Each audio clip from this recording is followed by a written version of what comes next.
Gente, sejam muito bem-vindas. Eu acho que agora é bem-vindas mesmo, né? O Igor saiu, eu acho que não temos nenhum menino aqui. Estamos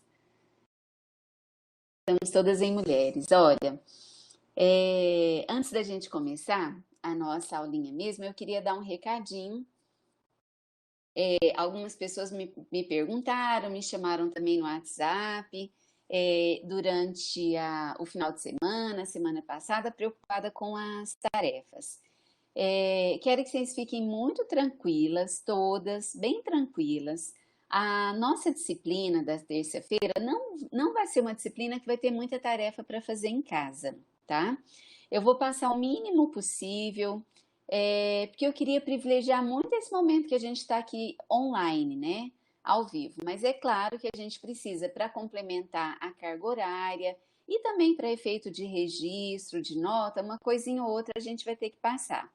Então, até hoje, eu havia passado uma única tarefinha, que é uma pergunta simplesinha lá da aula do dia 18 de agosto, de 15 dias atrás, que era uma pergunta que estava lá no Moodle, que é: o que significa saúde para você?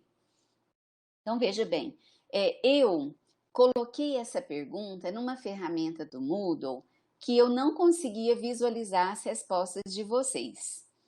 E aí, conversando com vocês, algumas de vocês sugeriram que a professora Aline tinha feito num formato de tarefa que já digitava direto lá no Moodle. Aí eu conversei com a Ana Laura, ela me ajudou a fazer, fiz um testes hoje com a Regina, que por um acaso estava online ali na hora, e acabou dando certo. Então a gente só tem uma atividade, é uma atividade avaliativa, ela vale uns pontinhos, e eu sei que muitos de vocês já tinham feito, muitas. Mas eu não tinha acesso às respostas de vocês por aquela ferramenta que eu escolhi. E na verdade não foi erro de vocês, foi um erro meu de não ter escolhido a ferramenta certa, né? E eu acabei não conseguindo visualizar as respostas. Então, eu vou dar o dobro de trabalho para vocês, só não vai valer o dobro de pontos, vai valer os mesmos 5 pontos, mas eu vou pedir para vocês. Na verdade, hoje, eu reservei até um assunto que era um pouquinho mais curto, para a gente usar o próprio horário da aula para aquelas pessoas que não fizeram poder entrar no Moodle e fazer. Aí a gente não precisa fechar a plataforma daqui que nós estamos da aula, vocês vão continuar me ouvindo, mas vocês vão abrir uma outra abinha e tentar entrar lá no Moodle. A gente vai fazendo junto. Quem já fez vai me ajudando a, a apoiar as pessoas que não fizeram e estão tendo dificuldade. Então não precisa preocupar. Vocês não vão perder prazo de nenhuma atividade, porque a gente, enquanto eu não ver a resposta de todo mundo, eu não dou o ok para vocês, tá? Agora eu já percebi que hoje à tarde é que eu coloquei a forma correta. E foi proposital, porque eu queria colocar hoje e conversar com vocês hoje. Não coloquei antes.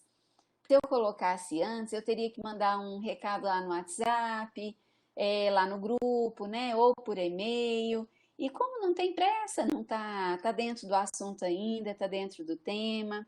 Eu vi que vocês estavam um pouco apavorada com atividades de outras disciplinas. Eu falei, deixa as meninas quebrarem um pouquinho a cabeça com as outras disciplinas. Na hora que der uma folguinha, que vocês já estiverem mais tranquilas, eu colocaria a minha. Então, tanto é que se vocês entrarem no Moodle, eu ainda não liberei a apostilinha, o texto da semana passada, porque como a gente tinha essa aula, essa atividade para fazer, eu não queria encher muita coisa lá no Moodle e depois vocês ficarem perdidas, tá? Então, acabando a aula hoje, eu já vou liberar os conteúdos da aula da semana passada e da aula de hoje. Sempre, em cada semana, eu tenho colocado é, algumas coisas. Ah lá, a Patrícia não estava atrasada, tá? E pode ficar tranquila, tá em tempo. Em cada semana eu vou colocar o título da semana, né, da aula, vou colocar a aula, a data e o título do assunto que a gente conversou. Aí nesse bloquinho, né, nesse tópico, Eu sempre coloco o PowerPoint da aula do dia. Então, essa figura que vocês estão vendo aqui sempre vai estar lá na aula do dia. Eu coloco ele em PDF para vocês poderem acessar. Além disso, eu coloco também a apostila do dia, tudo. Oi, Keila, seja bem-vinda. Tudo que eu falo normalmente está escrito no formato de uma apostila. Então, ela é curta, porque é só da aula do dia, e aí eu coloco lá também. E além disso, essa gravação que a Ana Laura está fazendo aqui hoje, da nossa aula completona, tá? E sempre, além desses três arquivos, sempre que tiver alguma atividade avaliativa, ou gente, ou eu vou avisar bastante, ou a gente vai até reservar um períodozinho da aula para fazer junto, né? Porque eu sei que muitos de vocês trabalham, chegam em cima da hora. Quando chega final de semana, gente, eu sei que tem as atividades de casa que não para, né? Às vezes é o tempo que a gente vai ter para olhar as coisas da casa é final de semana. Então a gente vai assim, vamos tocando junto, devagar, mas garantindo que vai todo mundo junto. Combinado? Certinho? Vocês estão me ouvindo bem aí, né? Certo. Beleza, então. Jaqueline já deu sinal aqui. Combinado. Então, como sempre, eu gosto de fazer uma revisãozinha do que a gente viu a semana passada. Até para quem não teve oportunidade de estar na aula semana passada, pegar um gancho aí, né, do nosso tema. Então, eu vou passando os slides aqui, relembrando um pouquinho o que a gente falou semana passada. Então, olha lá, semana passada a gente falou sobre as teorias explicativas do processo saúde e doença. A gente viu que como antigamente a gente não tinha muita tecnologia, aliás, não tinha nenhuma tecnologia, era difícil explicar as causas das doenças, né? Mas tiveram algumas teorias. As pessoas começaram a se debruçar sobre aquelas doenças, aquelas enfermidades, para tentar explicar o que que era aquilo, como que acontecia. Eu lembro que a gente falou sobre a teoria mística, que é aquela até que vocês acharam bem engraçada lá, que a doença era vista como um fenômeno sobrenatural. Eu dei aquele exemplo da mulher histérica, né? Que é aquela mulher que chega agitada, toda nervosa, e eles achavam que aquilo lá era um tipo de doença. E para tratar, como eles não conheciam a doença, não conheciam como é que funcionava aquilo, eles achavam antigamente, né, que os órgãos nossos, eles se movimentavam no corpo, daí as expressões que a gente tanto falou aqui, que vocês deram exemplo. Nossa, meu coração veio parar na garganta. Ai, deu nó nas tripas. Borboletas no estômago. Tem um monte de expressão que a gente usa hoje em dia e que são originárias nessas teorias de que antigamente a gente achava que os órgãos mudavam de lugar, porque até então não tinha tido anatomia, né? Depois que a anatomia humana foi uma ciência que começou a ser estudada, e eles viram que estava tudo quietinho lá, nada mudava de lugar.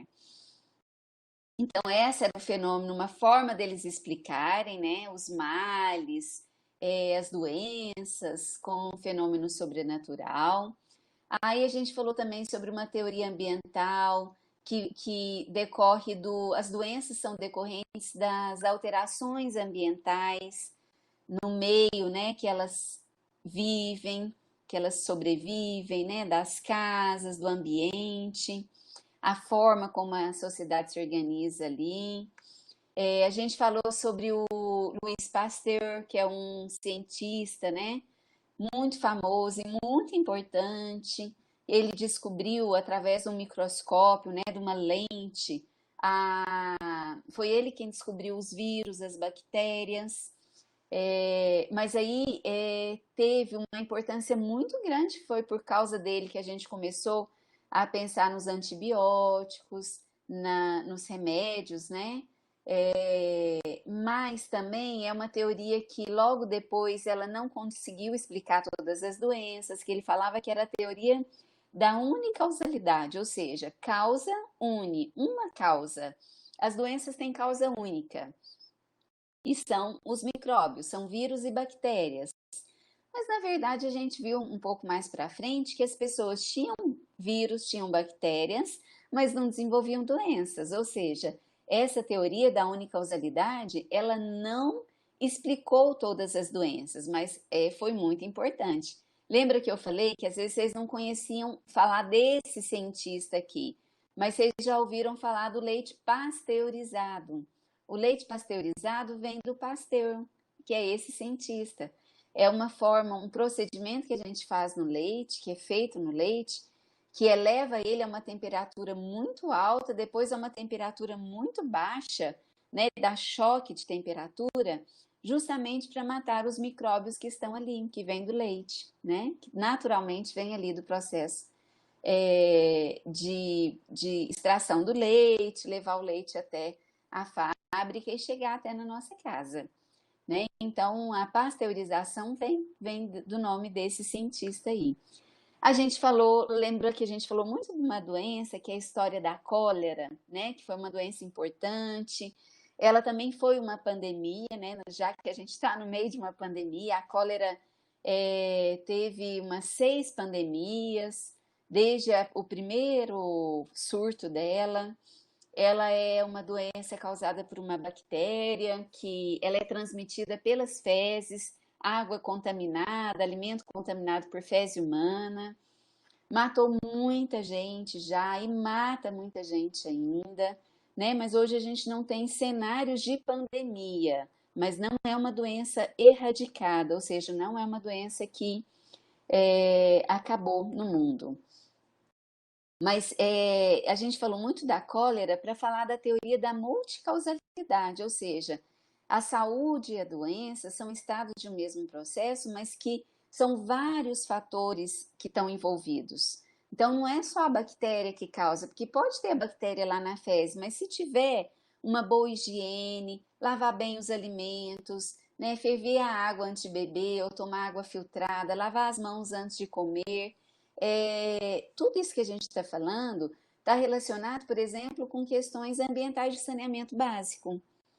Então, ou seja, uma doença, por mais que eu tenha bactéria, não significa que ela vai existir, mas ela pode existir também por vários outros fatores, fator econômico, né? A cólera ela está relacionada a fatores de pobreza, falta de saneamento básico, falta de condições de higiene, né? Culturais, sociais. Então, veio essa teoria da multicausalidade. Até a gente chegar bom, teve a teoria da determinação social também, que fala, né? Alguns autores falaram a forma como a gente se organiza na sociedade, como a gente vive, como a gente se relaciona, às vezes causa os nossos, ah, oferece, né? Cria condições para os nossos adoecimentos ou doenças, né? E aí eles ainda falam o seguinte, olha, do que adianta tratar essa pessoa que mora nessa casa? Ela vai para uma unidade de saúde, é tratada. Do que adianta tratar ela se eu vou devolvê-la para as mesmas condições que as fez adoecer? Né? Então, essa é a teoria da determinação social. Eu lembro também que essas teorias não é que foi uma, aí caiu, veio outra, caiu. Não, elas foram acontecendo concomitantemente na história da saúde pública, né? Até que veio um modelo, né, para tentar explicar esse processo de saúde e doença, que foi o modelo campo de saúde, que não era só um micróbio que causa doença, mas é um conjunto de fatores que estão relacionados ao ambiente, ao ar, ao estilo de vida, à biologia humana, né, serviços de saúde, tudo isso daí explica os processos de saúde e de doença. Se eu não me engano, exato, foi o último slide da aula da semana passada, que eu lembro que se eu não me engano, eu acho que eu falei para vocês que é um diagrama extremamente importante, falei mesmo, sobre os concursos públicos, lembra? Falei, olha, se eu tiver que fazer uma prova de concurso público, e tiver, sei lá, for para um técnico em saúde bucal que vai atuar lá nos serviços públicos, numa UAI, numa unidade de saúde, num programa de saúde da família, na estratégia de saúde da família. Eu falo de carteirinha para vocês, eu não tenho dúvida nenhuma que esse diagrama vai estar lá nessa prova de concurso. Se vocês observarem várias provas de concurso da aeronáutica, do exército, de prefeitura, se a gente pegar questões de concurso, todas elas, eu diria assim, se for para a saúde pública, a maioria delas tem alguma questão vinculada a esse diagrama que fala sobre os determinantes sociais da saúde. Eu tenho um livrinho que eu escrevi, foi em 2013. O título dele é 500 questões de concurso para técnicos em saúde bucal. Então, na verdade, eu estou fazendo uma reedição dele, provavelmente esse ano sai. Acho que de 500 vai pular para quase 1000 questões de concurso público para técnico e auxiliar em saúde bucal. Aí, vocês vão ver a quantidade de questões que no Brasil como um todo aparecem sobre esse diagrama. Eu gosto muito de falar dele e sempre que eu tenho oportunidade de voltar, até para que vocês se preparem, né? E numa eventualidade de cair num concurso aí, vocês lembrarem dessa aula e lembrar da resposta certa, de preferência. Mas o que ele fala? Eu vou retomar o que ele fala. Esses autores, eles desenharam esse diagrama, que é esse desenho, para falar sobre quais são os determinantes sociais da saúde e da doença, né? Que a gente viu que saúde e doença é um processo. Então, dentro dessa bolinha que vocês estão vendo aqui, ó, tem o fator mais intrínseco, é aquele que está mais dentro. Imagina uma bolinha, depois uma casquinha por cima, imagina um bolo. Você faz ali a primeira camada, a segunda, a terceira, e você vai cobrindo esse bolo. Então, a primeira camadinha lá dentro, que é essa bolinha, são fatores que estão vinculados, que podem determinar a nossa saúde ou a nossa doença, que estão bem individuais. São os fatores relacionados à idade, a sexo e a fatores hereditários. Por exemplo, tem doença que acomete mais idoso. Por exemplo, um AVC, né, que é o derrame cerebral, diabetes tipo 2. Então, tem várias doenças que estão mais relacionadas à idade. Tem doença que é doença da infância, que é doença lá da criança, não acomete tanto o adulto, né? Outro fator, Alzheimer, isso mesmo, boa, Keila. Alzheimer é uma doença que está vinculada à idade mais senil, né? Que é a idade mais adulta, né? A pessoa mais velha. Outro fator, sexo. Tem doenças que são mais acometidas em mulheres do que homens. Isso é fator genético, ela é geneticamente definida assim. E tem os fatores hereditários também. Se eu tenho na minha história familiar, um histórico, por exemplo, de hipotireoidismo. A minha avó teve, a minha mãe teve, a chance de eu ter, ela é grande, porque é uma doença que está vinculada ao fator genético, a um gene. Não significa que eu vou ter, que meu filho vai ter, mas é uma predisposição a ter. A gente tem que tomar um cuidado muito grande para falar isso também. Por exemplo, diabetes. A gente sabe que o diabetes é um fator genético. Tem fatores genéticos da diabetes, mas não significa que mesmo a minha família inteira tendo diabetes, não significa que eu vou ter. Por quê? Porque o diabetes também, ele está vinculado a uma condição sistêmica, a fatores, por exemplo, de estilo de vida, que são extremamente importantes para determinar a evolução da doença ou não. Às vezes eu tenho geneticamente uma predisposição a desenvolver o diabetes, mas eu tenho um hábito de atividade física, eu tenho bons hábitos alimentares. Isso daí também são fatores importantes e determinantes para desenvolver ou não essa doença, tá? Mas essa é a primeira camadinha. Glaucoma, exatamente.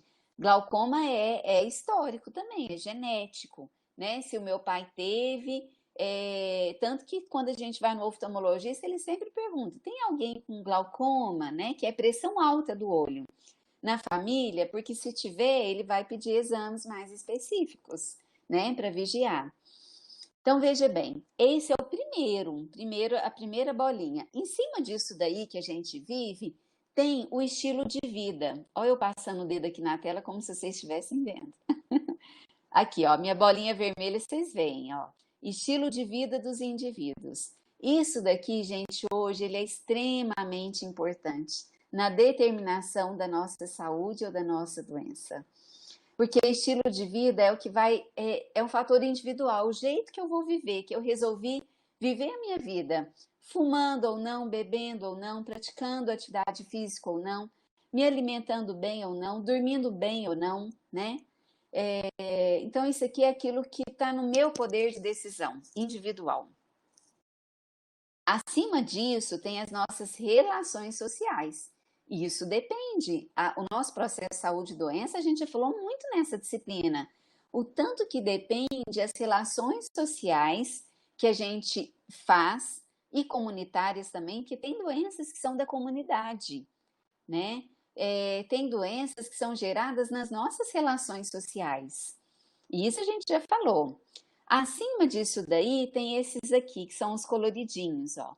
Produção agrícola de alimento, educação, ambiente de trabalho, condições de vida de trabalho, desemprego, água, esgoto, serviços sociais de saúde e habitação. Gente, a gente poderia ficar falando aqui ó, uma semana inteira de doenças que são desenvolvidas por essas condições que estão aqui, por esses determinantes. Agrícola, produção agrícola.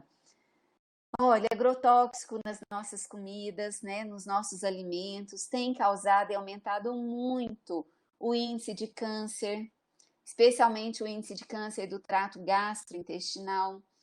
Eu fiz o doutorado em saúde pública lá na USP, na Universidade de São Paulo, lá em São Paulo mesmo. E eu lembro que o primeiro dia de aula que eu cheguei dentro da USP, a USP lá é um prédio antigo, muito bonito, parecendo aqueles castelo antigo assim. Uma escadaria para entrar, é um prédio lindo, lindo. Mas não foi só a estrutura que me marcou logo que eu entrei no primeiro dia. Ela é impactante porque ela é muito bonita. Mas na hora que eu subi a escadaria, que eu entrei no saguão de entrada, eu fui procurar para onde era, eu vi um cartaz muito grande. E esse cartaz nunca saiu de lá. Esse cartaz falava o seguinte: a cada ano, cada brasileiro consome 5,7 litros de agrotóxico. Eu quase caí para trás quando eu vi aquilo ali. Eu falei, isso pode ser mentira, não é possível. 5, litro de agrotóxico a cada ano. Eu tirei, isso deve estar no meu rolo de câmera aqui do celular, de 2012, mas eu vou atrás desse cartaz para vocês, porque eu tirei foto nesse dia. E eu lembro que eu coloquei em algumas aulas que eu dava assim, a foto desse cartaz. E durante meu doutorado inteiro ninguém nunca tirou esse cartaz de lá, né? Porque lá essa é a faculdade de saúde pública, assim, né? E tem cartazes lá, banners, que são bem impactantes, assim. Eu lembro que esse foi um dos que mais impactaram. E se a gente for pensar, a gente engole agrotóxico todo santo dia, né? No tomate que a gente come, se a gente comprar o tomate ali no sacolão, nós vamos comprar, porque a gente não dá para ficar comprando produto orgânico. E porque ele é mais caro, né? Não dá para ficar também. E eles são menorzinhos também. Uma vez eu estava comprando de uma fazenda aqui perto, eles entregavam, era bem familiar, uma agricultura familiar. Eu comprava lá e era o que dava. Eu não escolhia a verdura. Eu simplesmente pagava lá para ele vir e ele trazia lá na caminhonete o que colheu do dia. Então, era verdura do dia, era o que deu para plantar, né? O que deu para colher. E eu lembro que as cenouras eram desse tamaniquinho assim, ó. É, não dá, por exemplo, você comprar cenoura orgânica para fazer um bolo de cenoura, porque não são cenouras bem miudinhas. As alfaces são pequenininhas, né? Então, assim, o agrotóxico ele veio para matar as pragas, para permitir o crescimento, para permitir alimentos mais vistosos, maiores, né, mais coloridos, para permitir, por exemplo, plantar e colher uma manga em maio, sendo que a época da manga é lá em dezembro. Mas vocês hão de concordar comigo que a manga de dezembro, colhida lá do pé, ela tem um sabor muito mais diferente do que a manga que a gente compra ao longo do ano, que não é o tempo de manga, né? O sabor da fruta é diferente, né? A polpa da fruta é diferente do que aquela que foi criada ali mesmo, né? Construída e plantada e guiada por agrotóxicos. Mas, enfim, não dá para eu repetir a aula inteira, mas eu falaria mais um punhado aqui sobre esses determinantes. Mas sempre vocês vão me ver falando um pouquinho sobre isso daí. E aí, a gente vai entrar hoje no assunto da nossa aula. Então, a gente falou sobre o processo saúde e doença. Tudo certo aí, né? Posso continuar? Beleza, Milena respondeu aqui. Beleza, Regina, então vamos lá. Então, assim como teve esse processo que a gente aprendeu, saúde e doença, hoje eu queria falar um pouquinho sobre a história natural da doença. O que é isso? A história natural. Vamos pensar o seguinte: uma doença, qualquer doença, seja lá qual for ela. Vamos pensar o Covid? Já que nós estamos em plena pandemia de Covid, nós estamos aqui por um computador por causa desse bendito Covid.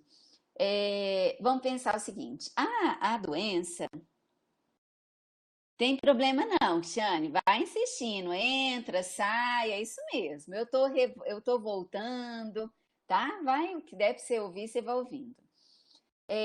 A doença, a história natural da doença é a forma como ela acontece. Então, veja bem, tem um vírus e uma população que às vezes é susceptível a ela, a esse vírus, a ele. Aí, o vírus acomete toda a população do mundo inteira? No mundo inteiro? Não. Só algumas pessoas que tiveram contato ou que foram susceptíveis ao vírus. Beleza. Então, essa é a primeira etapa da história da doença. Depois que contaminou, tem um período de incubação, que a doença vai ficar ali e a pessoa não sabe que está doente. Depois desse período de incubação, vem os sintomas da doença. Aí é o período que a pessoa fica doente. Depois que ela fica doente, ela tem três caminhos: ou tem a cura, ou tem sequela, ou tem a morte. Essa é uma linha de toda e qualquer doença que existe. Nós pegamos então o Covid, vamos pegar um outro. Um AVC, um derrame cerebral. Tem o fator, ali não é um vírus, não é uma bactéria. Tem um fator ali que é um fator de predisposição, um fator que vai causar essa doença. Beleza. Aí a pessoa vai sofrer ali a doença, vai ter o período ali da manifestação da doença. Logo depois desse AVC, ela tem três caminhos também: a cura, a sequela ou a morte. A AIDS, que a Cristiane está falando aqui, né? O vírus do HIV, a mesma coisa, é um vírus, assim como o Covid. Tem a população susceptível, alguns vão adoecer, aquela que é mais susceptível teve contato com o vírus vai ficar incubado, depois da incubação vai manifestar a doença, depois da manifestação da doença tem três caminhos: ou ela vai curar, ou ela vai ter sequela ou ela vai adoecer, né? Algumas doenças a gente sabe que não tem cura, mas tem controle dela. Hoje a gente não vê mais uma pessoa com AIDS, a gente vê com vírus. Mas quando a gente fala assim, AIDS é a pessoa adoecida mesmo, né? Com sarcoma de Kaposi, com emagrecimento, com todas as consequências da síndrome da imunodeficiência humana. Apesar de que a gente já tem trabalhos científicos e comprovações que já foi possível, aqui no Brasil, inclusive, eliminar o vírus do HIV de uma pessoa. Então, ou seja, ela foi curada do vírus HIV, né? É uma grande conquista, porque foi uma doença que realmente assustou muito, né, na época que ela veio até compreender o processo saúde e doença e entender as formas como a gente poderia, se não curar, pelo menos tratar, né, essa doença. Então, essa é a história natural da doença que a gente vai ver hoje. Então, veja bem, eu tenho aqui um triângulo, que é o ambiente, eu tenho do lado de cá, como se fosse uma balancinha, o agente. O agente é o que causa a doença. E eu tenho do lado de cada balança o hospedeiro, que é a gente, o ser humano, tá? Vamos pensar no homem, né? No homem e na mulher. Não vamos pensar, por exemplo, na doença de um cachorro, de uma vaca, de, sei lá, nós estamos pensando aqui do ser humano. Então, nós estamos aqui nesse ambiente, tem o agente, que é o causador da doença, e tem o hospedeiro, que é agente, o corpo que vai adoecer. Então, olha lá, no verdinho aqui, os agentes. Eu tenho vários agentes. Eu tenho, por exemplo, agente físico. A radiação, o calor pode causar doença, o frio pode causar doença. Químico, também tem agentes químicos que causam doença. Chumbo, contaminação por mercúrio. Quando teve lá a explosão da usina nuclear, lá muito tempo atrás, muitas pessoas lá no Japão, né, adoeceram. Por quê? Por questões químicas, agentes químicos. Adoeceram, morreram. Até hoje tem pessoas ainda sobreviventes da explosão lá, né, de Hiroshima, por conta de agentes químicos. Nós temos agentes biológicos, que são os vírus, bactérias, protozoários, fungos, são os bichos, os micróbios. E tem também agentes sociais, pressões psicológicas, por exemplo, são as doenças psicossomáticas, as doenças que atuam, elas não são causadas por um micróbio, mas são doenças assim como qualquer uma outra. E a gente já falou delas aqui: depressão, ansiedade, TOC, né, que é o transtorno obsessivo compulsivo, várias doenças de ordens mentais, né? Então aqui tem os agentes. Do outro lado, aí somos nós. Vamos lá. Quais são os fatores no nosso corpo, no hospedeiro, que pode causar doenças, né? Que pode favorecer o aparecimento de doença? Idade. Gente, a gente vai ficando velho, a gente vai ficando surdo, cego, barrigudo, com variz na perna, com diabetes, com um monte de doença, né?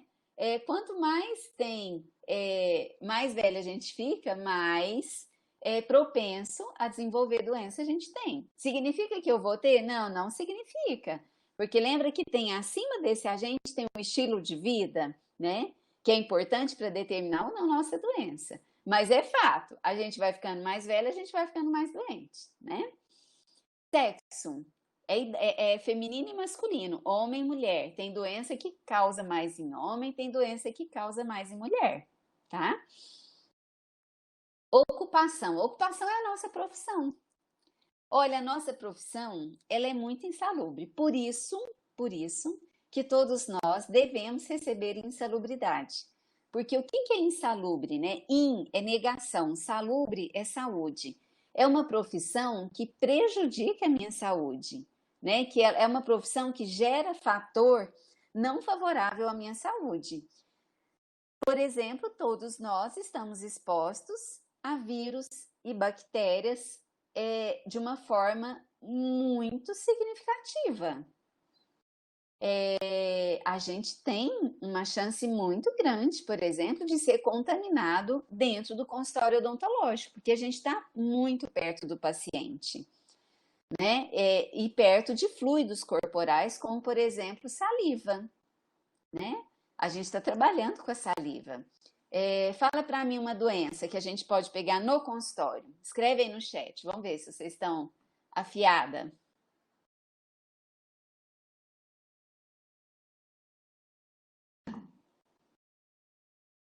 Vamos ver, Lindamar escrevendo, Jaqueline escrevendo, quero ver. Virose, exatamente. A virose, por exemplo, quando a gente fala virose, isso, Mirene, hepatite, eu queria chegar nela. Quando a gente fala virose, qualquer doença que é causada por um vírus, né? Então, vamos imaginar, tem viroses, por exemplo, essas de dar em menino, que pega. Quem tem menino aqui vai saber do que eu vou falar. Gente, até 5 anos, pai eterno, eu não aguentava mais. E eu era o seguinte, eu tenho dois, né? A Bianca e o Gustavo. Uma hora eu vou chamar eles aqui, vocês dois, os dois para vocês conhecerem.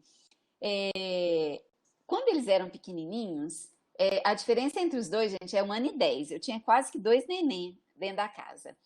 E aí, um pegava. A Bianca entrou na escola. Quando a Bianca entrou na escola, pai eterno, era uma virose atrás da outra. Aí a virose era o seguinte: ela ficava meio gripadinha, depois de gripadinha, vinha uma diarreiazinha, enjoadinha, né? Febre e tal. E aí não comia, aí depois vinha uma diarreia, e depois empipocava o corpo. Aí, isso é históricozinho de virose de menino de escola. A gente vai ficando craque nisso, né? E eu afastava tanto os dois para um não pegar no outro. E aí, toda vez era assim. Eu afastava o máximo possível, não deixava beber no mesmo copo, tentava. E aí, na hora que tava assim, a Bianca quase sarando, o Gustavo pegava. Aí, o que que acontece? Eu sofri ali uma semana, 10 dias com virose, acordando de madrugada, menino enjoado, dando remédio.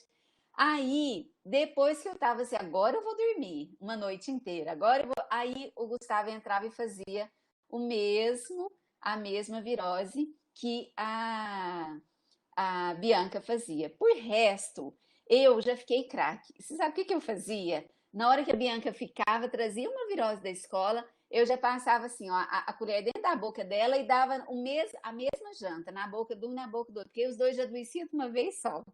Porque era muito fácil pegar. Então não adiantava eu ficar ali separando. Com o maior cuidado, se daí 15 dias o trem ia dar nos dois, e era para mim era pior. É melhor cuidar de dois doentes uma vez só, né? Então, por que eu tô falando isso? Porque virose, ela tá assim, ó, ela tá quase que no ar, né? O vírus ele sobrevive na superfície, numa outra, a gente passa a mão lá, leva na boca ou aspira pelo nariz e aí adoece. E ali no consultório é um ambiente muito propício a isso. Então, deixa eu voltar aqui que eu quero falar. Hepatite. Gente, de todas as doenças que a gente pode pegar num consultório, talvez essa seja a pior. Por quê? Ela tem cenários, consequências graves, né? De manifestação do fígado, por exemplo, talvez irreversíveis, e é um vírus que ele sobrevive muito tempo na superfície do consultório. E ele está ali na saliva, ele é transmitido pela saliva. Então, talvez de todas as doenças, se a gente tiver que ter um medo, o maior medo que a gente tem que ter, talvez seja da hepatite. E talvez não seja o que mais amedronta, né? Às vezes a gente pensa assim, nossa, eu tenho medo de pegar AIDS, por exemplo, dentro do consultório. Tem chance? Olha, tem. Não é impossível, mas é difícil. Eu tinha um professor, eu não sei se algum de vocês conhece aqui, é um professor mais antigo, Durigueto. Ele era professor de patologia aqui da UFO. E ele falava assim, e era bem a área dele, né? Patologia e diagnóstico. Ele já aposentou, ele deu aula, a gente deu aula anos lá na Unitri, que eu dei aula no curso de odontologia da Unitri durante 10 anos. Não sei se eu já contei essa história para vocês. E o Dorigueto falava assim que a única forma, talvez a forma mais explicável da gente contrair HIV dentro de um consultório odontológico é tendo um affair com o paciente e sem usar camisinha. Então ele falava assim, que quando ele falava, comparava, né, hepatite, o risco da gente pegar uma hepatite no consultório odontológico e o risco da gente pegar, por exemplo, HIV no consultório, da hepatite é infinitamente maior do que o HIV, né? Mas é impossível pegar? Não, não é. Né? A gente toma todos os cuidados. Por exemplo, quando vocês estiverem na clínica, perfurou o dedo ao lavar um instrumental. Existe todo um protocolo que a gente segue, porque quando o paciente vai embora, você está ali lavando o instrumental. Isso serve para o consultório também, tá, gente?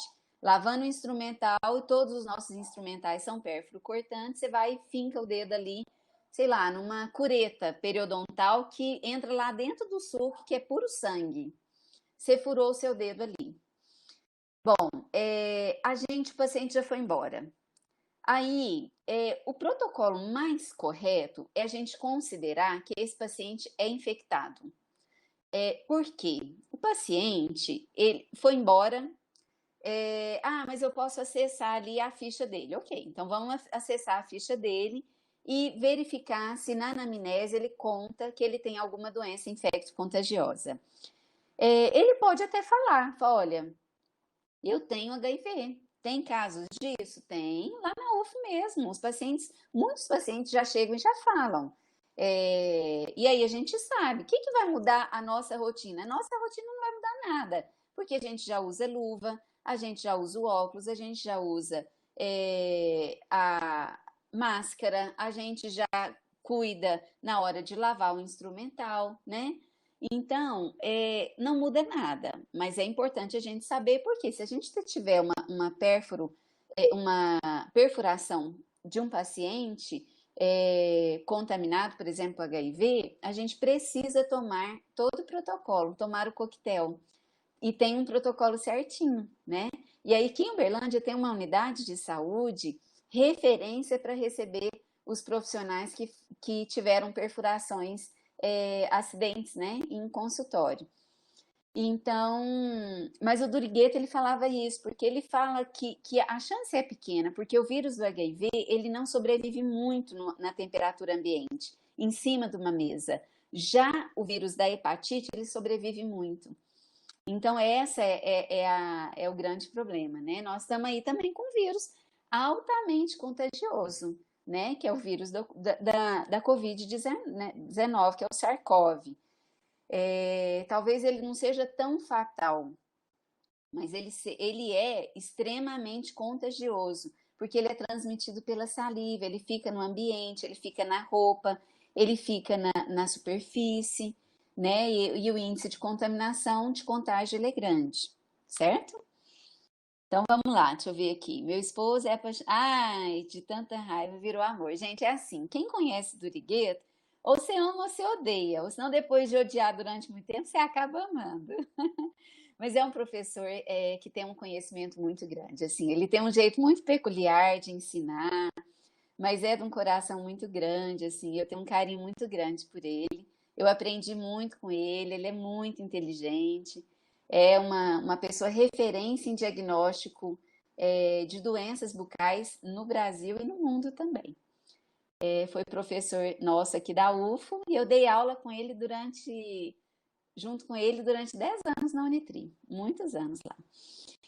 Então vamos lá. Todos esses conjuntos que a gente falou, do agente, do hospedeiro, vai atuar, esses conjuntos de ações vão interagir no meio ambiente, no homem, na gente e no agente, para ter um estímulo patológico, ou seja, um estímulo da doença, e que vai levar à manifestação da doença, e no final dessa doença pode ter uma invalidez, pode ter uma recuperação, né, uma cura ou a morte, que é o próximo slide que eu quero mostrar. Olha lá.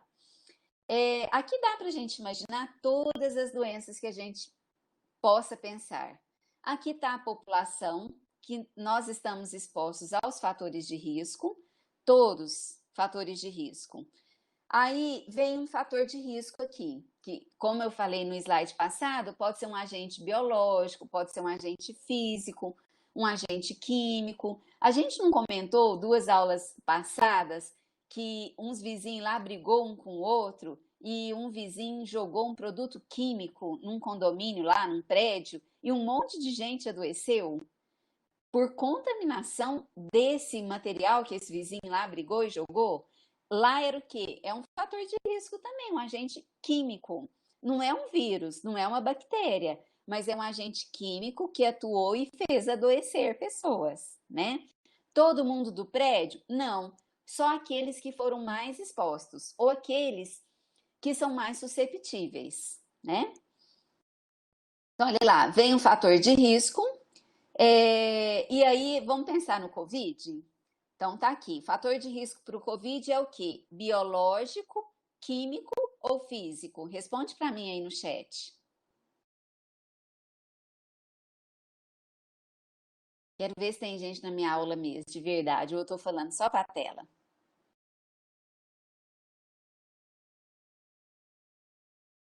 Ah, vou repetir. O Covid, o agente, ele é biológico, físico ou químico? E a gente pode ter doença por esses 3 fatores. Deixa eu voltar aqui, ó, o slide. Os agentes, olha lá, ó, físico, químico, biológico e social. Isso, muito bem, biológico. Por quê? É um vírus, é um micróbio, então é alguma coisa viva, né? Então vamos lá. O fator de risco biológico, um vírus, que é o SARS-CoV-19, apareceu, atuou em toda a população aqui. A população começou a ser exposta a esse fator de risco. Todo mundo adoeceu? Não.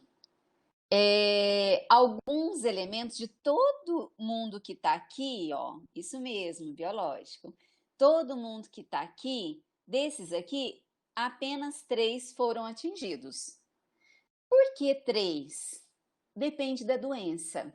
Tem gente que é mais susceptível, tem gente que está mais exposta àquele fator de risco, né? Então, por exemplo, uma pessoa que é mais susceptível é uma pessoa que está com a imunidade baixa, ou uma pessoa que ficou muito perto de outra que estava doente, que estava com vírus, né?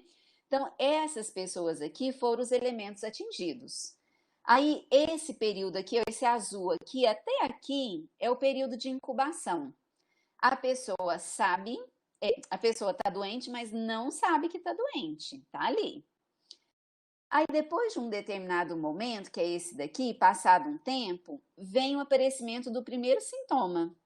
Aí veio o sintoma, aí ela sabe que está doente. Aí vai fazer o diagnóstico. O que é o diagnóstico? É descobrir qual doença ela tem. Ah, se ela está com uma gripe, se ela está com Covid, se ela está com uma pneumonia, pode ser coisas diferentes, né? E aí vai iniciar o tratamento. Depois do tratamento tem o desfecho. O desfecho para toda e qualquer doença são 3, que eu falei: cura, sequela ou morte. Então, essa é a história natural da doença. Parece simples, mas ela é um capítulo que a gente estuda muito grande dentro da saúde pública, né? E ela explica o processo de saúde e doença de várias doenças, né? Aliás, de todas as doenças. Elas são explicadas a partir dessa história natural. E por que ela é importante? Porque a partir dessa linha é que a gente vai começar os tratamentos de cada doença, em cada fase. Então, olha lá, o período pré-patogênico. Só lembrar, patogênese, deixa eu só olhar a hora, tá quase acabando, tá, gente? Patogênese é doença, pré é antes. Então, antes da doença, certo? Então, tem o período pré-patogênico, antes da doença, aí vai ter o estímulo. Aqui, ninguém está doente. Aí teve o estímulo. Logo depois desse estímulo, teve o período de incubação, ou seja, é aquele período que tem o vírus, tem o agente, tem a bactéria, mas ainda não tem a doença. Aí, depois de um determinado tempo, que cada doença tem um período de incubação, da dengue é um, do Covid é outro, né? Do HIV é outro. Do HIV, às vezes, pode ficar meses lá sem manifestar a doença. E aí depois vem a manifestação clínica. Quando vem a manifestação clínica, é que normalmente faz o diagnóstico. Quando faz diagnóstico aqui, por um acaso. Ah, vou fazer um exame de rotina, vi lá alguma coisa que eu nem estava esperando encontrar, né? Mas depois que manifesta clinicamente, aí a gente tem sintoma. Tá gripado, tá doente, tá com febre, tá indisposto. E aí depois dessa manifestação clínica vem a morte, a cura ou a sequela, tá? Então vamos lá. Por que é importante estudar? Porque para cada período desses aqui, cada etapa, a gente usa um tipo de tratamento. Então vamos lá. A gente já viu isso daqui, todos os fatores que acometem as doenças. A gente já falou sobre isso daqui, sobre o período pré-patogênico, a incubação e a manifestação. E aí, a gente vai chegar agora, um espelho da história natural da doença, a gente vai pensar nas soluções para essa doença.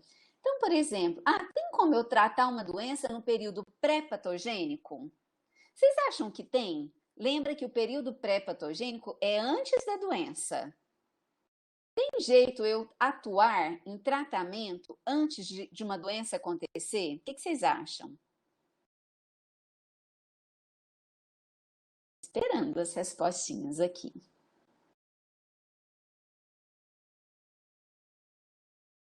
Acredito que não, a Jaqueline falou, Lidiane que não. Ó, a Miriam falou uma coisa interessante: prevenção. A Badia também acha que não, não, não. A Evelyn não, Regina não, Lindamar acha que sim. Mirena tá achando que sim também. Ana Rosa, prevenção. Muito bem, gente. Tem jeito sim. Pois é, Ellen, tem. Você falou que não, as meninas falaram que não. A Mirena falando, Angelina Jolie tirou os seios, por exemplo. Ela tirou sim. E é uma coisa radical, né? Pessoas que têm índices de câncer de mama muito grande na família, histórico familiar muito grande, existem esses tipos de tratamento, que o câncer de mama vem lá da glândula mamária, né? E aí, se você tirar, a chance de ter cai, né? Sim, essa prevenção que a Mirena contou aqui, da Angelina Jolie, é uma prevenção bem assim, cirúrgica, né? Mas antes de acometer uma doença, antes de acontecer uma doença, a gente pode tratar. Não é que a gente trata uma doença, é o que as meninas falaram aqui, ó. A Patrícia falou e mais gente ali falou. A gente previne a doença. De que forma? Eu acho que se eu passar aqui o próximo slide é isso, olha. Então, o primeiro nível de prevenção é o que a gente chama de prevenção primária. Que jeito que eu posso evitar que as pessoas adoeçam? Por exemplo, eu posso fazer educação geral, eu posso falar para as pessoas, olha, não deixa a água acumulada em pote, porque o mosquito da dengue vai sentar ali, ele vai botar ovo e vai proliferar e vai causar doença. Então, olha, não teve dengue naquela casa, não teve dengue naquela cidade, naquele momento. Mas se eu trabalhar com prevenção educando geral, educação e saúde, eu vou melhorar as condições e vou evitar que tenha, né? A habitação, eu melhorar as condições de saneamento, roupa, né? Proteger, nutrir as pessoas, alimentação ideal, recreação, saúde mental. Tudo isso daqui não é à toa, gente, que em cada bairro é importante ter uma praça. Vocês já pararam para pensar o tanto que é importante praça? Eu estava vindo outro dia, aqui no meu bairro, eles fizeram uma pracinha dessas que tem as atividades físicas ali, aqueles negocinhos, e gente fazendo um piquenique ali, né? Isso é muito importante. A gente está trabalhando aqui em prevenção primária, a gente está evitando doenças mentais, doenças psicossomáticas. A gente tá, quando a gente faz educação também em saúde, olha, use camisinha, porque as doenças sexuais transmissíveis, elas são reduzidas drasticamente quando a gente está protegido. Tudo isso aqui é prevenção, é antes de adoecer, certo? Então, muito bem. Parabéns para quem respondeu aí, que é possível a gente tratar doenças antes que elas aconteçam, né? A gente, na verdade, evita. A gente trabalha exatamente onde vocês falaram, na prevenção primária. Então, vamos seguir.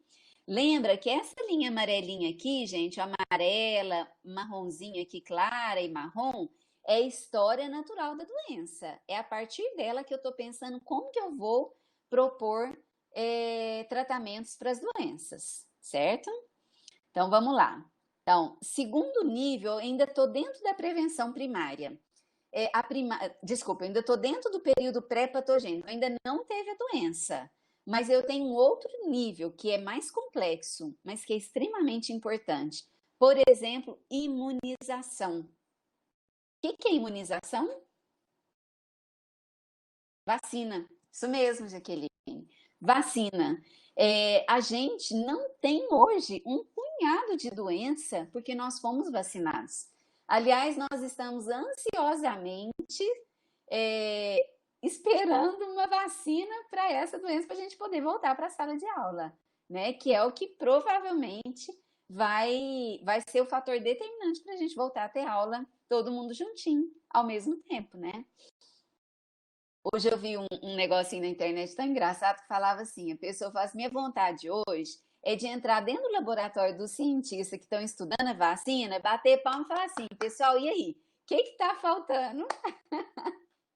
A verdade é essa mesmo, eu tô doida para já tomar uma vacina dessa e perguntar para esse povo o que está faltando.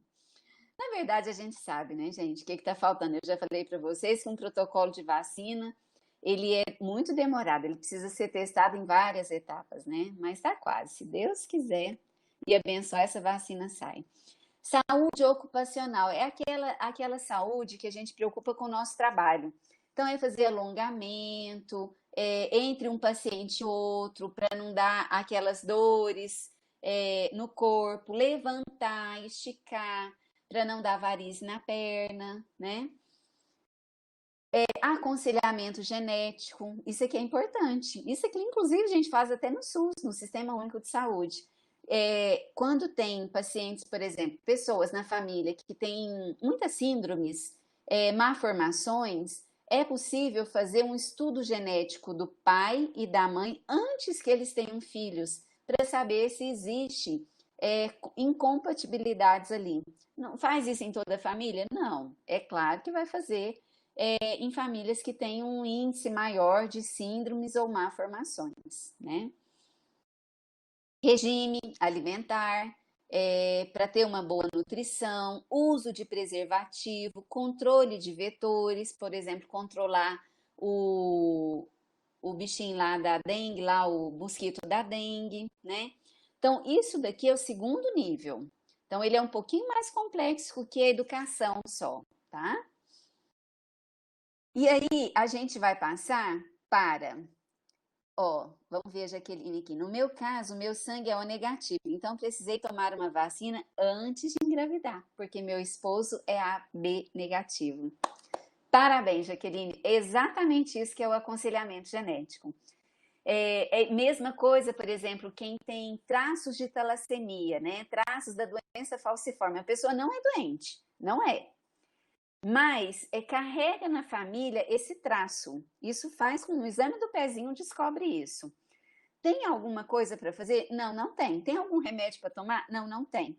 Mas só tem que lembrar que quando esse filho for casar, a esposa ou o esposo, né, um menino ou menina, Se casar com uma pessoa que tem traços de talassemia, a chance de ter filhos com a doença talassêmica mesmo, aí é doença mesmo, aí ela é real, tá? Porque aí vai pegar o genzinho de um, genzinho do outro, misturar, e aí a chance de nascer um filho com esse problema, sim, aí é. Por isso que faz isso aí, essas prevenções, né? E a Jaqueline, no caso, por conta do negativo, né? Do tipo de sangue entre os dois. Legal, Jaqueline. Prevenção secundária. Olha só, prevenção secundária, eu já não estou mais lá antes da doença, já tem a doença, tá? É o terceiro nível. Já é o diagnóstico e tratamento precoce. É logo que eu descubro a doença. Então, eu vou procurar descobrir casos na comunidade, por exemplo, o Covid. Vamos pensar, vamos seguir na linha dele. Olha, foi lá na China, não foi? Foi tantas pessoas apareceram com um sintoma, mais outros, uma semana, cada semana que passava aumentava. Então, naquele momento é hora de fazer um inquérito, ou seja, uma pesquisa para descobrir os casos semelhantes na comunidade. Isolar, né? Tratamento para evitar a progressão, tudo isso ainda já nessa fase que já tem a doença. Ainda dentro dessa prevenção secundária, o quarto nível, aí a gente vai para tratamentos para evitar futuras complicações, para evitar às vezes a morte ou sequela. Aí às vezes já é dentro de um hospital, já requer um médico, já requer uma UTI, já requer uma cirurgia, já requer um medicamento mais complexo, né? E assim a gente vai caminhando na história natural da doença com os tipos de prevenção. Aí a gente pensa assim: ah, lá quando teve morte, cura e sequela, ainda tem jeito de prevenir?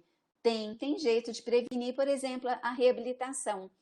Vou imaginar o Covid mesmo. Ah, eles não falam que o Covid, uma das sequelas é insuficiência respiratória. Um dos tratamentos é trabalhar com fisioterapia pulmonar, para evitar que essa sequela fique maior do que ela já é, né? Quer outro exemplo? Um derrame cerebral. A gente faz fisioterapia no paciente que teve um derrame cerebral para que ele evite aquela mão de garra, né? Aquela mão encolhidinha assim pela própria musculatura, através da fisioterapia, né? Terapia ocupacional, educação visando o máximo aproveitamento da capacidade remanescente. Por exemplo, quando eu trabalhava na Unitri, teve um moço que ele era diabético, ele amputou a perna e ele era porteiro. E aí veio o pessoal da saúde ocupacional e trabalhou com reabilitação, depois que ele tratou, né, que ele voltou a trabalhar, e realocaram ele na biblioteca. E ele era um excelente servidor, funcionário lá na biblioteca. Ele era muito atencioso, muito cuidadoso. Então, assim, a pessoa está inválida? Não, não está inválida, né? Mas a saúde ocupacional vem para também aproveitar a capacidade de trabalho daquela pessoa, né? Educação ao público, aos empregadores, né? Para a utilização dos reabilitados, não demitir, né? Então, todos esses níveis de prevenção são importantes. Ah, que era o último slide mesmo. A próxima são importantes para a gente trabalhar. Então, eu falei da história natural da doença e falei no espelhinho como que a gente vai lidando com as prevenções e tratamentos dessa doença em todas as etapas. Luciene teve probleminha com a internet, mas já está de volta. Luciene, fica tranquila, é assim mesmo. Cada dia a gente vai lutando com essa internet. A internet minha semana passada estava péssima, mas hoje está bem melhorzinho. Meninas, então a aula de hoje era isso que eu queria falar com vocês. Passei uns minutinhos aí só. Eu queria agora perguntar primeiro se vocês têm alguma dúvida. Quero que vocês coloquem aqui no chat. E eu vou abrir o portal docente aqui numa outra abinha. Ai, que bom, gente, que vocês adoraram. Adoro quando vocês falam que adoraram, porque é muito ruim dar aula para computador. Então, saber que vocês gostaram, que estão aproveitando aí um pouquinho, é bom. Volto o slide anterior. Volto sim. Esse, ou mais um? Que bom, gente. Isso, esse aqui. Tá bom, vou deixar ele aí. Então, na hora que você quiser que passe para o outro, você me fala. Gente, então nós vamos assim devagarzinho. Não pensa que eu tô voltando, porque vocês perceberam que às vezes eu acabo usando ali uns 20 minutos da aula, retomando a aula anterior. Mas quando era fisicamente, quando a gente tinha aula lá no 4K, eu também era assim. Eu gosto de pegar, retomar a última aula para a gente linkar, porque é uma sequência, né? Se eu fosse dar esse curso aqui para vocês, seguido a gente poderia ter aula de manhã e à tarde, segunda a sexta, que era emendando um assunto no outro. Ele tem uma sequência lógica, né? Em um momento ou outro que a gente vai mudar radicalmente o assunto, mas não perde um eixo, não perde um raciocínio.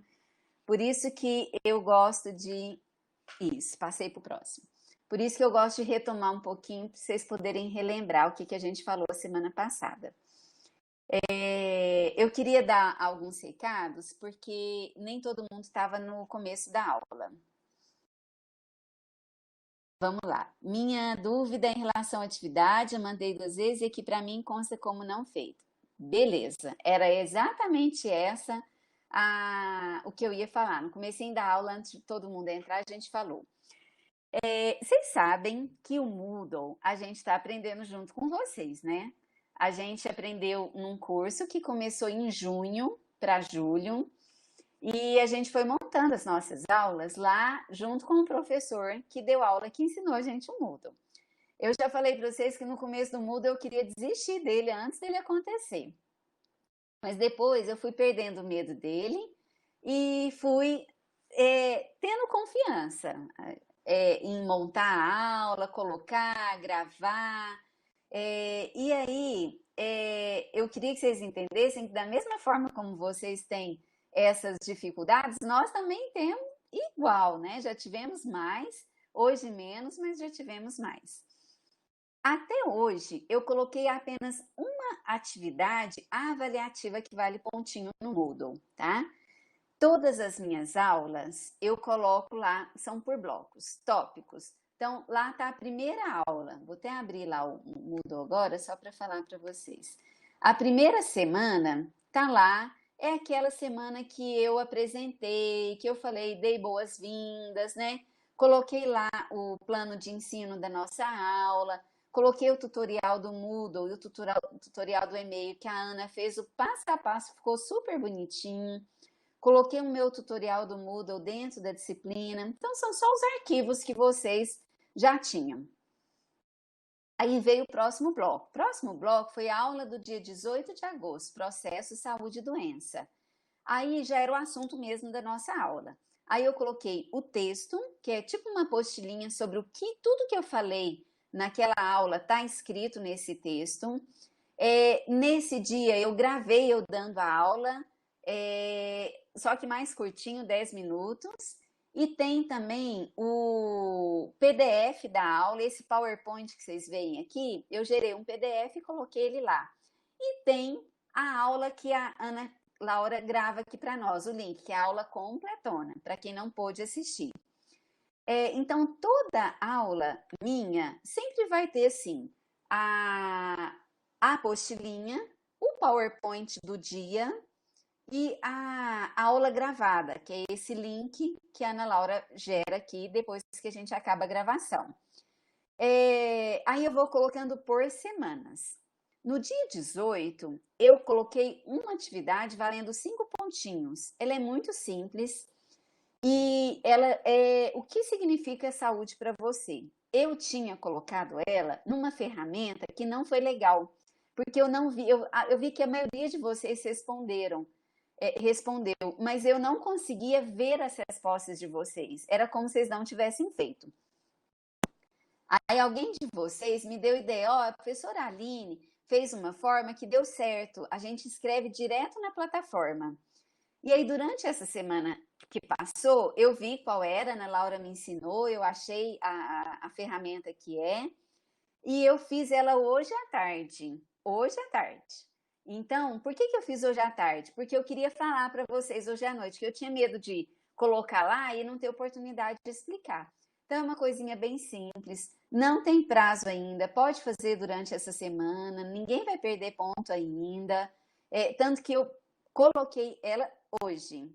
É, Aí eu vou pedir a partir de agora, de amanhã, quando vocês tiverem um tempinho, pode ser um final de semana, até na próxima aula, vocês tentarem refazer. Eu sei que muita gente vai refazer, mas tem problema não. É bom que fica mais gravado. Vocês perdoam a tia caduca aqui, que eu também estou aprendendo a mexer com isso. Daí a Regina hoje até fez um testezinho comigo lá, ela conseguiu, pedi para ela acessar, teve mais gente que entrou também. Aí eu vi que já tem, antes da gente começar a aula já tinha 4 respostinhas lá. Então até para quem fez hoje de manhã ou fez ontem à noite, eu vou pedir para entrar e fazer de novo, porque agora vai dar certo. Agora eu já estou vendo, tá bom? Então esse é um recado, beleza. Agora deixa eu ver aqui as dúvidas. Obrigada, gente. Adoro saber que a aula foi boa. Ah, Ana Rosa mandou ontem, vai ter que mandar de novo. Só dessa vez, tá? Agora eu já aprendi, viu? Normalmente, a Linda Mar perguntando, normalmente você coloca a aula gravada com 2 dias após a aula síncrona. Isso, porque a partir do momento que a Ana Laura finaliza aqui a gravação, ela não fica disponível de imediato, vai ficar disponível amanhã ou depois. Então, logo a gente coloca. Normalmente a Samara até que está entrando e colocando, porque ela que tem a senha para colocar os links, tá? Ou a Ana Laura também, então a gente coloca. Então, por exemplo, igual as meninas falaram, hoje minha internet não conseguiu. Entra depois, na hora que estiver aí andando, no carro, no ônibus, liga e vai ouvindo, que às vezes é difícil ouvir 70 minutos de aula aqui seguido, tá? Beleza. Não, então não precisa preocupar. Então, a dúvida maior nossa seria essa. Bom, agora eu vou fazer a chamada, pode ser? Deixa eu logar aqui no portal docente.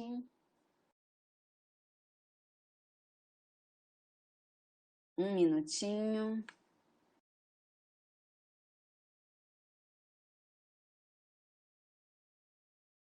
Organização. Aí eu já vou fazer direto aqui. Hoje é dia 1º, né? Então, pera lá.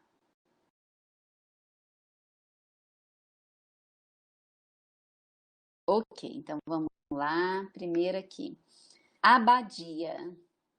Presente. Abadia está presente. Certo. Alice. Alice não está. Alguém sabe se ela estava? Alice, ela desde o começo ela não entrou, ela estava com problemas de saúde e até então ela não voltou às aulas. Eu As não sei se aulas, ela verdade. irá realizar mesmo as aulas ou realmente ela não. Tá. Teremos que ver com a professora Samara. Com a Samara, verdade, Ana Laura, obrigada. Depois Ana Rosa, tá aí. Presente. É tão bom ouvir a vozinha de vocês. Andréia Alves. Andréia tá aí. Andreísa tá aí também. Presente. Isso. Ana Luísa. Ana Luísa não está. Será que ela estava em algum momento também? Não. Também não, Juliana, né? ela não estava. Tá. Ana Paula. Peraí, deixa eu ver Também se não tem 2 estava. Ana Paula. Também não estava, né? Ana Paula. A Tina. Presente. A Tina, é a Tina mesmo ou é Atna? Atna. Atna, eu já te perguntei, esqueci. Atna. Lindo seu Tranquilo. nome. Atna, Cláudia. Tá aí, presente. Cristiane Ferreira. Tá aí também. Pode abrir nos microfones, tá? Mas eu vou vendo ali e já vou passando. A Jéssica não, né, gente? Jéssica não. Jéssica não. Silvone, eu acho que eu vi o Silvone, tá aí sim. A Ellen Bispo também, tá aí, beleza. A Evelyn também tá, não tá? São duas Evelyns. Ah, Uma então do pera primeiro lá. e uma do Ah, terceiro. é Evelyn Karen. Evelyn Karen, tá aí. Eu acho que aqui não tá, é a Evelyn Marques. Isso. Beleza. Depois Fernanda. Também não está. Depois da Fernanda, Franciele. Também não está. A Franciele disse que não irá participar das aulas mais por conta do Ai, auxílio. Ela do colocou Prauxílio. no Verdade, grupo. lembrei. Foi ela. O Igor também não, né? Que é o próximo. Jaqueline, super presente. Isso. Depois a Jaqueline, Keila também, toda presente. Lauana, Presente. Lauana, presente. Loan, não, Lauana, Laine, ou Laine, Laine, né? Não tá aqui. Também não está na chamada mais cedo. Leopoldina tá presente. Lidiane Aparecida. Lidiane está presente. Lindamar está presente. Loana. Loana está presente. Loi. A Loi não está hoje, né? Não. Mas ela estava semana passada. Pode ter sido algum problema. Então, Loi. Depois da Loi, Lohane. Lohane, acho que tá, não tá? Não, tá não também. Deixa eu confirmar aqui. A Lohane Confirma. também não estava. Não estava, né? Depois Luandra. Luandra também não. Ela estava semana passada. Essa semana ela não entrou. Luciene. Tá. Já falou meu nome, filho. Presente. Luciene. Mara Rúbia. Tá presente. Isso. Mara Rúbia. Mariana. Já passou meu nome, Vieira. ela já viu, deu presente. Não, não mexe não, porque eu... Mariana. Eu acho que não tá, né, Mariana? Mariana não. Matheus também não. Milena Mendes está presente. Mirena Ribeiro. Presente. Presente, toda presente. Miriam, acho que estava presente também, não estava? Miriam, presente. Uhum. Depois da Miriam, Natália Cruz. Não. Deixa eu Ver se ela confirmar. estava semana passada. Estava, Natália estava. Hoje ela não entrou também. Não entrou, né? Depois da Natália Cruz, Patrícia. Acho que estava, não estava? Tava. Patrícia tá presente. Rayane Pereira Silva. Rayane, não.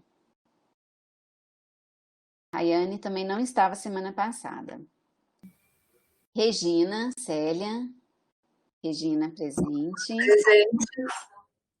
Renata presente. Tarfitiane. Ela entrou no começo, não entrou? Entrou. Entrou, Ela tá né? aqui Então não vou colocar falta para ela, não. Às vezes ela caiu. Tainara presente também. E Thaís, que eu acho que está presente também. Muito bem. Isso, presente. Gente, mais uma vez, muito obrigada pela presença de todos vocês. Espero que vocês tenham aí um bom final de semana, bom feriado também, tá? Eu não vou colocar tarefa essa semana nova. E amanhã eu já vou liberar o conteúdo da aula da semana passada e de hoje, tá? Eu não coloquei nada a mais no Moodle para vocês não ficarem muito apavorados, tá bom? Então agora amanhã eu já coloco. Amanhã eu tenho uma reunião de manhã e uma no início da tarde, mas até no final do dia eu coloco, tá bom?